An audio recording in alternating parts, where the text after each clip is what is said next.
দেখো এবার মশলাটা দিয়ে দিল, আর এই মশলাটা মা তৈরি করে রেখেছিল। Hello friends, welcome back to my channel ঝিল ভ্যারাইটি। তোমরা সবাই কেমন আছো? আশা করি তোমরা সবাই ভালো আছো, সুস্থ আছো। আমরাও সবাই ভালো আছি। তো ফ্রেন্ডস, আজকে কাঁচা আমের প্লাস্টিক চাটনি হবে।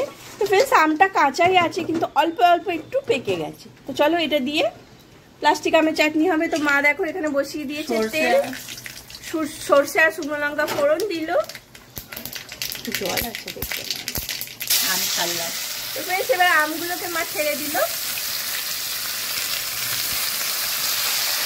দিয়ে এবার একটু লবণ হলুদ দিয়ে নাড়াচাড়া করবে।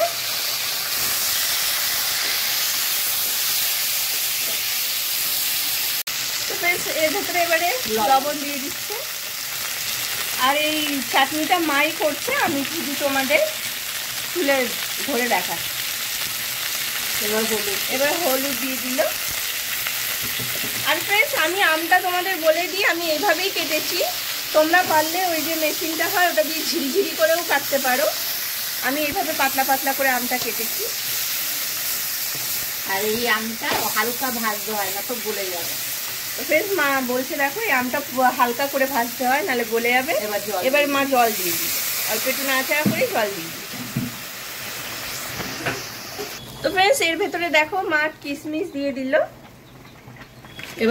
এবার কাজু বাদাম দেবে, আর এরপরে মশলা দেবো, মশলা আর চিনি দেবে। তো ফ্রেন্ডস, দেখো চিনি দিয়ে দিচ্ছে মা। আগে দেখে নেও কতটা পরিমাণে ইয়ে হবে, সেই পরিমাণে। দেখো এবার মশলাটা দিয়ে দিল, আর এই মশলাটা মা তৈরি করে রেখেছিল। তো ভাজা মশলাটা দিয়ে দিল, দিয়ে এবারে অল্প একটুখানি ঢেকে নেবে। ঢেকে দেওয়ার পর 5 মিনিটের মতো, না 5 মিনিট ঢাকা থাকবে। 5 মিনিট ঢাকা থাকলে হয়ে যাবে। তো ফ্রেন্ডস, দেখো রেডি আমাদের কাঁচা আমের প্লাস্টিক চাটনি। তো চলো এটাকে এবার নামিয়ে নেব।